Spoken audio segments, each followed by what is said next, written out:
GM guys, aujourd'hui on se retrouve pour une toute nouvelle vidéo pour vous expliquer pourquoi je ne vois plus pardon, d'avenir sur Ethereum, pourquoi pour moi il y a moins d'attraction, pourquoi le marché ne réagit pas en faveur d'Ethereum, etc., etc.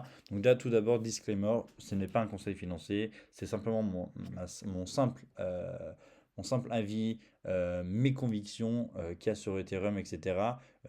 Il n'y a pas tout à jeter à la poubelle non plus. Je suis pas en train de dire que vendez tous vos ETH, vous allez tous perdre votre argent. Je dis pas ça. Je dis juste que pour moi, il y a un meilleur risque rendement à aller chercher ailleurs. Et je vais vous expliquer pourquoi Ethereum, pour moi, je mets que j'en ai vraiment plus beaucoup d'Ethereum.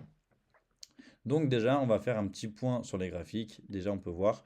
Donc là, j'ai pris sur du ETH, Bitcoin et Solana, j'ai pris le même point qu'il y a depuis du coup le 14 avril 2022, d'accord? Donc il y a déjà maintenant euh, un petit peu, donc du coup ça fait déjà 3 ans maintenant.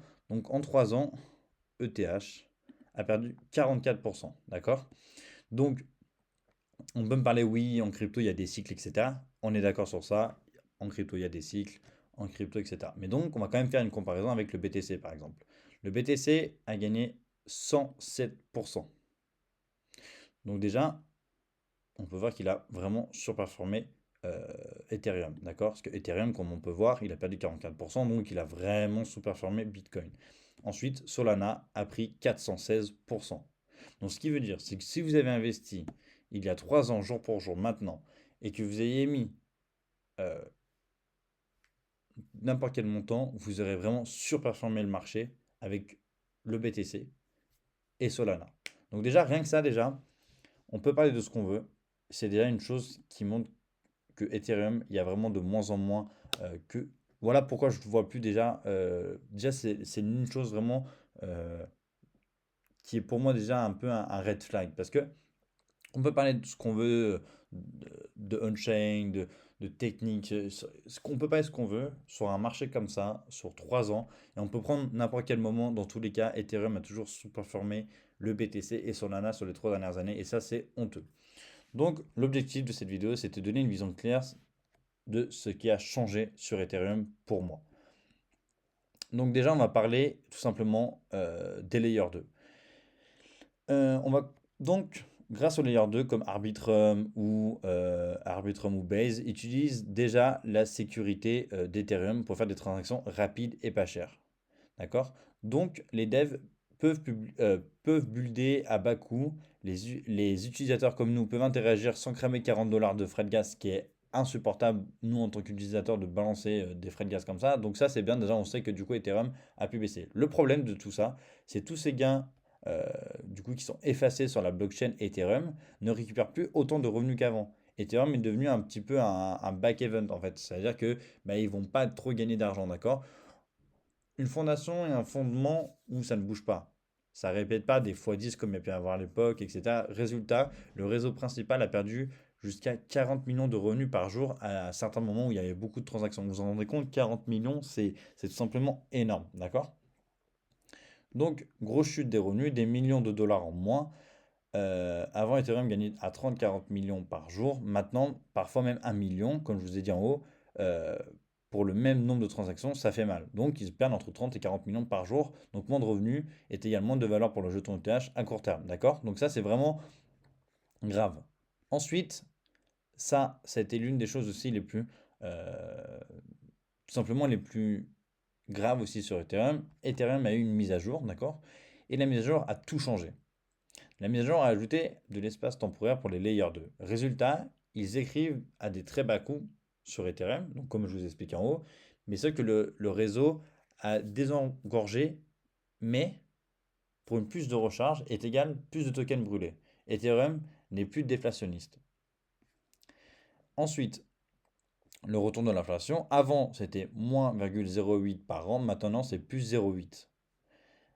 Avec ETH est devenu déflationniste, moins d'offres est égal plus de rareté, égale meilleur prix. Mais maintenant, plus de tokens sont créés que brûlés. On revient à une petite inflation plus proche du passé. Donc c'est-à-dire, pour faire une petite résumé si vous n'avez pas compris, Ethereum avant avait une inflation. Ils ont fait cette mise à jour, qui était du coup le but de brûler plus de tokens. En fait, c'est que ils allaient brûler plus de tokens quand il y avait des personnes qui allaient utiliser des transactions ou il y avait moins de transactions, etc. Il y aurait des tokens brûlés. Donc, ce qui veut dire token brûlé, ben, normalement, c'est déflationniste, mais c'est devenu une petite inflation plus proche du passé. Donc, c'est là qu'ils ont fait une mise à jour et au final, ça a empiré les choses. Donc, c'est ça aussi. Que du coup, si on parle technique, si on parle on-chain, etc., Ethereum n'est encore plus trop un bon projet. Pourquoi c'est grave? La promesse de rareté est cassée. C'est-à-dire que nous, en tant qu'utilisateurs, enfin en tant que crypto bro, en tant que personne qui touche un peu de DeFi, du on-chain, etc., et ben hop, on a déjà moins confiance tout simplement à ETH, d'accord? Donc les gens achètent des ETH au long terme en pensant qu'ils allaient devenir rares, mais si l'offre remonte, l'argument tombe à l'eau. Donc tout simplement, ils ont promis une chose, leur argument, il y avait beaucoup d'investisseurs qui achetaient de l'ETH pour ça, mais sauf que si l'offre monte, l'argument tombe tout à l'eau, et ça a changé la perspective du marché par rapport à ETH. D'accord? Donc c'est vraiment important. Euh, Bitcoin prend déjà le lead. Bon, Bitcoin avait déjà le lead avant, etc. Donc le but, c'est pas de comparer forcément Bitcoin et Solana, ou Bitcoin et Ethereum, ou Ethereum et Solana. C'est incomparable, d'accord? Chacun a ses trucs à faire, etc. Donc c'est bien, mais cependant, pardon, excusez-moi, Bitcoin explose. Bitcoin surperforme énormément Ethereum. Alors que si tu vas sur des altcoins, c'est pour essayer de surperformer surperformer Bitcoin. D'accord? Comme on peut voir, si on prend le temps, Solana a surperformé de 416 dollars sur une coin comme ça et Bitcoin 100. Hop là, excusez-moi. 100. Donc, même Solana a surperformé, ce qui est le but, d'accord, mais après Solana, c'est quand même plus de risques. Il y a eu un marché baissier où il a plus souffert, etc. Donc, c'est normal. Mais donc, voilà, c'est pour vous expliquer ça. Ensuite, pendant ce temps-là, l'ETF Bitcoin a eu un succès total, plus de 36 milliards de dollars d'investissement, une adoption massive par Wall Street, donc c'est incroyable. Et tout le monde attendait le même effet sur Ethereum, mais il n'est pas venu. Ethereum a balancé un ETF, mais c'est un flop. La plupart des gens ne savent même pas qu'il y a eu un ETF sur ETH. Faut être honnête, l'ETF qu'il y a sur ETH est bien moins important que l'ETF qu'il y a Bitcoin par rapport à BlackRock, etc. Ça, pas de problème. J'attendais pas spécialement la même hype, mais qu'il n'y ait rien du tout, c'est désastreux.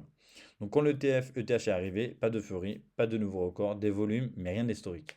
Donc comme je vous ai dit, il y a eu beaucoup de volume, et quand il y a beaucoup de volume, et ben le prix devient tout simplement, il prend de l'inflation. Donc résultat, déception chez les investisseurs, donc c'est pas bon. Résumé, pourquoi je ne crois plus en ETH à long terme, je vous ai expliqué tout ça. Les Layer 2 rapportent moins à ETH, donc ça, c'est un gros problème. L'ETH n'est plus déflationniste, ça, c'est le plus gros problème. Revenu en chute libre, ETH, l'équipe d'ETH ne reçoit plus d'argent, non plus d'argent, etc. Donc c'est pas bon. L'ETF, pardon, ETH, un succès un peu mitigé, il y a eu un peu de hype, mais il y a eu plus de hype en fait, tout simplement sur les volumes, etc. Mais rien non plus de fou. Bitcoin reprend la lumière, ça c'était logique quand même, et souvent on avait la lumière sur Bitcoin après ETH et après quelques altcoins. Pour moi, l'histoire d'Ethereum a changé et le marché le sent, tout simplement. Donc, dis-moi ce que tu en penses dans les commentaires d'Ethereum. Dis-moi en commentaire qu'est-ce que tu en penses de ce que je viens de te dire et de ce que je viens de t'expliquer. Abonne-toi si tu veux plus d'analyse comme ça, vraiment de l'analyse avec des cas concrets, des chiffres concrets, des maths, etc., etc. Le lien du canal Telegram est toujours en description. Rejoins-nous, c'est gratuit.